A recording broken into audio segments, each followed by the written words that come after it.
Welcome everybody, and today I'm going to talk about my journey in landscape photography and specifically how I've kind of fallen out of love with it to an extent over the years, but in the last few months I've just been starting to enjoy it so much more. Hardly anyone out there is going to know this, but years ago I had quite a different life in that I used to split my time pretty much 50-50 between landscape photography and wildlife photography, and I know some people will be surprised at that, but it is true. Now, the landscape images I would take in were very, very targeted. So I would go out to take images in the hope that they would sell for specific markets, mainly a couple of local magazines and calendar publishers as well. All this at the time, we're talking probably about 15 years ago really now. All this was shot on a Bronica ETRS medium format film camera, beautiful piece of kit. The images I were taken were of kind of a certain style, I would say, and they were often locations in the Yorkshire Dales that were very well known. They were often shot in bright sunlight, probably a lot of the time they had blue sky, and particularly for the front covers, you know, you'd have space at the top of the frame and maybe some space lower down for text. So they were very, very targeted, those kind of images. Now, they weren't necessarily bad photographs, and I enjoyed taking them and I enjoyed the whole process, but they weren't necessarily the most creative images. So I know some of you out there will know what I mean. I'm not saying that those kind of images are bad. I'm just saying if you look at those images for magazines and calendars, you'll see they're not often the most creative in terms of pure photography. Now, when digital came along and I switched, it largely became for the wildlife photography, and it's opened up so many possibilities for the wildlife photography, but my landscape photography kind of went on the back seat. I wasn't as concerned about that. And I think what happened over the years was I still kind of had this stock eye, shall we say. I was still kind of seeing landscape images with that eye of a stock photographer in the old style that I used to use for targeting those certain markets. And I just think that stopped me developing my creativity, which is what I think landscape photography is all about. So I'm not going to go rambling into all that too much. I think you get the idea. So what I've been doing, let's go to another location because you'll get bored. I thought I'd try a little bit of backlighting, what do you reckon? Oh. Nah, lens flare, that does it. I've no idea how my audience retention is going right now. So had I fallen out with just landscapes and that scenery in general and that aspect of nature? No, I don't think so. I don't think that was the case. I think I'd fallen out with the photography part because I wasn't really shooting as well as I could and with my own creativity. Therefore, I wasn't happy with the results. Therefore, I'd fallen out with the subject, if that kind of makes sense. So what have I done? And the first thing is to give yourself time, and that's what I did, just to give myself time to concentrate more on landscape photography. So over the last few months, and I've not really vlogged this, I've not shared too many of the images, but over the last few months I have been working more on this type of photography and trying to develop my skills and get back into it. And one of the things I love more than anything is woodlands, and woodlands in autumn with autumn colours and potential fog and mist is one of the best things. So that's what I use to try and get myself back into it and just get myself more excited about the whole process. There's a couple of things I did. The first one was to revisit old places, partly because I know, and I've got a stack of transparencies. I've got hundreds, if not maybe thousands, of transparencies in a filing cabinet in the office from my previous life years ago. So I know there's so many locations that are photogenic where I could revisit and take some really good images. Now, it doesn't mean necessarily that I go and take the same composition, but it just means that I know there's good photographic material there. So that's one of the things I did, was to revisit some old places and start from there. Now, the second thing I did was to visit somewhere new. And I would advise that you do this, visit somewhere new, because I think just seeing something new can inspire you. You're going to see not just the scenery, but maybe the way the light hits something, different compositions, which you're going to get if you go to places you've never been before. It's just something different and for a change. So I was scouting various locations all close to my home, all within 10-20 miles of my house in Leeds, because I didn't want to have to travel far. The whole point of this was to get out there and just go through the process as much as I could, keep learning and keep enjoying. So they're all places close to home, and some of these I can't believe I haven't visited before, but I think in my office, I think I've got a list of about 7 woodlands that I'd put down to visit over the autumn, and I can honestly say I've managed 6 of them. I may have even done all 7, but definitely 6, and some of them have been really rewarding.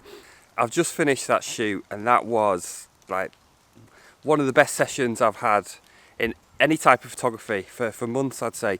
And in terms of landscape, that's one of the best sessions I've had in probably years. I just so enjoyed it.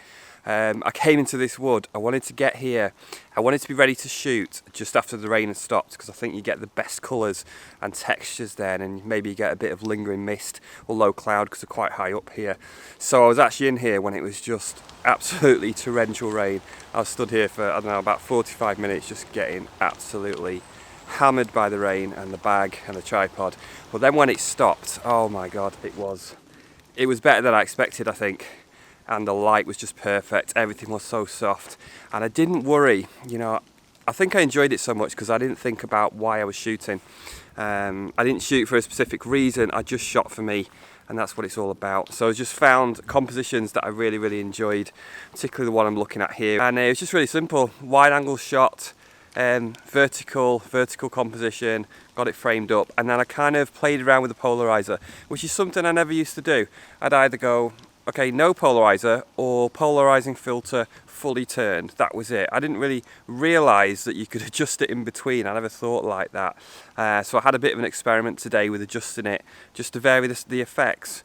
So obviously when it's fully rotated, all the reflections are gone on the leaves and on the rocks. But kind of in between, you can kind of vary it so you can get some reflections still there, some gone. You just mix it a bit more to your taste.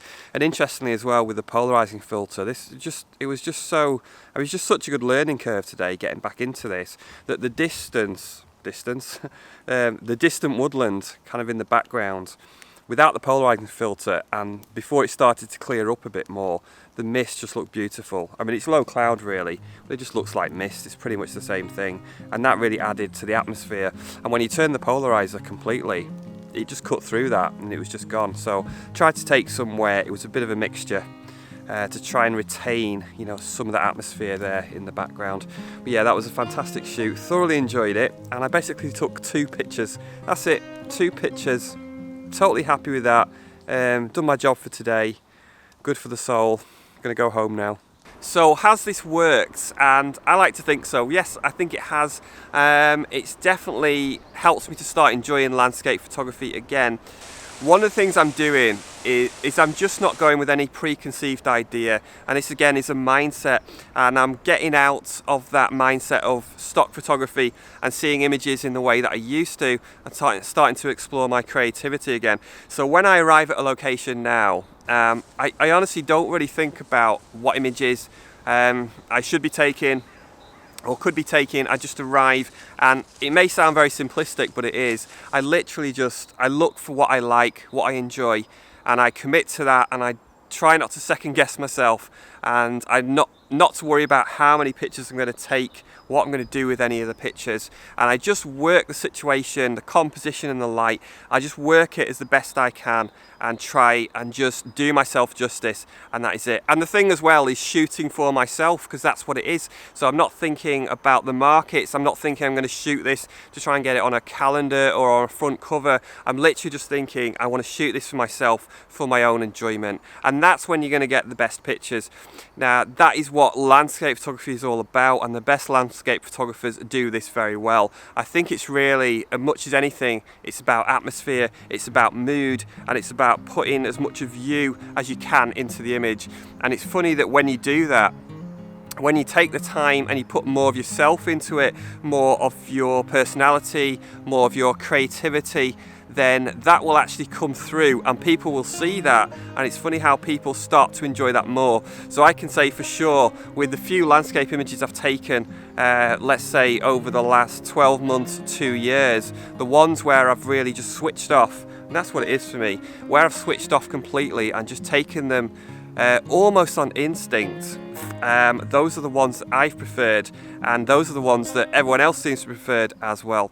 So there's a lesson in there, not just in photography, but in life. This is not supposed to be a life coaching video. Just think about more what you want to shoot and what you're trying to say, and I think you're going to be happier, and I certainly am when I shoot that way. God, that light behind me is beautiful.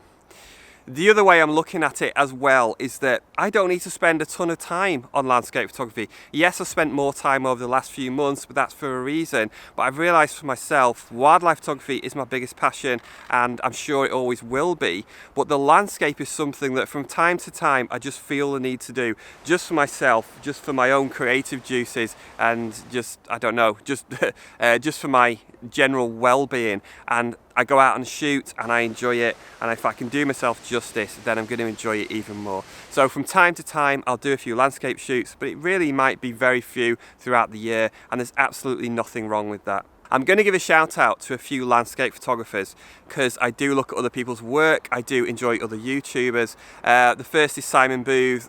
Really inspirational work all the time. I appreciate all your advice, Simon.